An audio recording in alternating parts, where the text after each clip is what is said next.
नमस्कार नमस्कार।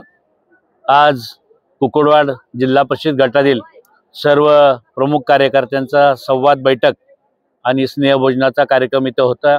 या निमित्तानं कुकुडवाड गटातील आलेल्या सर्व माझ्या जीवाभावाच्या सहकाऱ्यांचं, माझ्या सगळ्या वडीलधारी मंडळींचं, सगळ्या माझ्या तरुण बांधवांचं मी हृदयापासून इथं स्वागत करतो।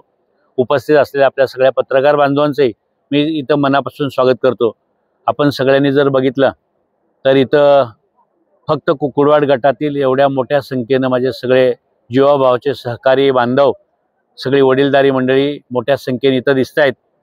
आणि ही जी माझी संपत्ती आहे, ही गेल्या 30 वर्षामध्ये अनिल देसाईने या भागामध्ये जे प्रामाणिकपणे आणि अत्यंत सचोटीने, अत्यंत निष्ठेने या लोकांचं काम केलं, त्याच्यामुळे हा सगळा महासागर मला इथं दिसतोय। मला अत्यंत या सगळ्या लोकांच्या बद्दल एक आत्मीयता आणि जिव्हाळा असताना मला इतकंच सांगायचं आहे। आज कुकुडवाड गटातली ही जी सगळी माणसं दिसत आहेत, तुम्ही जर 5 मिनिटं माझ्या शेजारी थांबला तर तुम्ही बघाल यातल्या जवळजवळ 70-80% लोकांना मी नावानं हाक मारेन। आणि मला एक पूर्ण खात्री आहे, ही माणसं माझ्या एवढंच प्रेम करतात। आज सुद्धा आलेली ही मंडळी काही भोजनाच्या निमित्तानं किंवा याच्यासाठी आली नाही, तर देसाई कुटुंबावरती आणि अनिल देसाईंच्यावरती प्रेम असल्यामुळे सगळी मंडळी आहेत। आपल्या सगळ्यांना माहिती आहे, येणाऱ्या काही दिवसामध्ये जिल्हा परिषद पंचायत समिती इलेक्शन होते।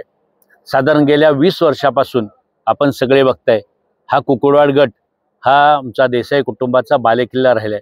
आणि मला पूर्ण खात्री आहे, महाराष्ट्र राज्याचे उपमुख्यमंत्री माननीय अजितदादा पवार यांनी एक विश्वास टाकून मला पुन्हा एकदा कुकुडवाड गट तसंच मान तालुक्यामध्ये सांगितलं की आपल्याला अनिल देसाई राष्ट्रवादी काँग्रेस पार्टीची बांधणी करायची आहे आणि याच्या माध्यमातून येणाऱ्या जिल्हा परिषद पंचायत समिती आपल्याला सामोरं जायचं आहे।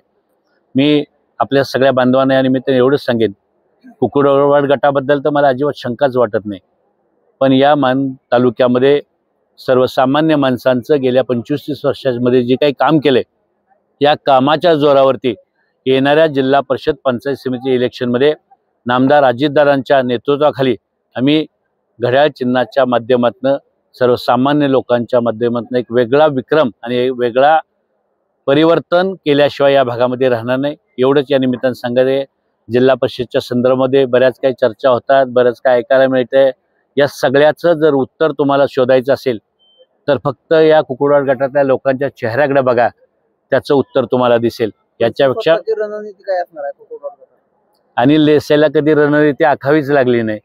या गटाची रणनीती तुम्हाला समोर दिसते। ही माणसं हे माझ्या रणनीतीचे आहे। रणनीती काय आखायची आहे? आज बघताय इलेक्शन अजून सामोरला जायला वेळ आहे अजून, पण मी बघतोय माझ्या गटेवाडीपासून, कारण मी गोंदावली गटात एकदा उभा होतो आणि तिथं त्यावेळी गटेवाडी होती, त्यावेळेस पण या गावातले 70-70% लोक माझ्यावर होते। आज कुठलंही गाव या गटातलं मला अडचणीचं वाटत नाही। हे सगळा गट माझा आहे आणि ह्या गटाचा मी आहे। या लोकांना माहिती आहे, या गटातल्या लोकांना अनिल देसाई जिवंत असला तर या गटातला प्रत्येक माणूस जिवंत असणार आहे, ही भावना। उमेदवार कोण असणार कशाचं? जिल्हा परिषद कुकुडवाड गटात? जिल्हा परिषद गट पुढे कोण येते अजून मला माहित नाही। बरेच लोक काय काय सांगतायत, बघूया पुढे कोण येते। अजून मी काही ठरवलं नाही फायनल उमेदवाराचं, पण जसं पुढे उमेदवार असेल तसं आमच्या या गटातला उमेदवार असेल। पुढे कोण येते बघूया ना, कोण उभं राहते। अजून तर मला काही तसं कोण दिसलेलं नाही पुढे कोण आहे। गोरे कुटुंबातील एखादा सदस्य इथं उभा राहू शकतो अशी चर्चा आहे। नाही, मला काही माहित नाही, कारण कोण राहते याच्यापेक्षा कोणीही राहू द्या आणि सगळे एक म्हणून उभा राहू द्या। अनिल देसाईची तयारी पूर्ण झाली, तर मला कोण उभं राहते, कुठल्या कुटुंबातला, कोणाच्या कुटुंबातला माहित नाही।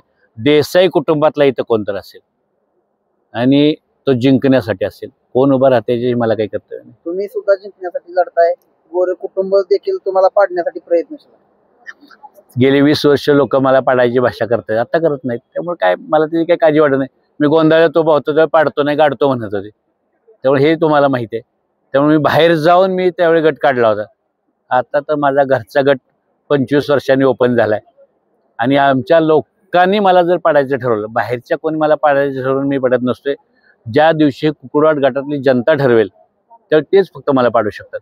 त्यातलं कोण म्हणते का बघा तुम्ही जरा फिरून, त्या अनिल देसाईला पाडायचंय, ते म्हणले तर मी पडू शकतो। असं बाहेरचं कोण म्हणते म्हणून मी पडू शकत नाही। धन्यवाद।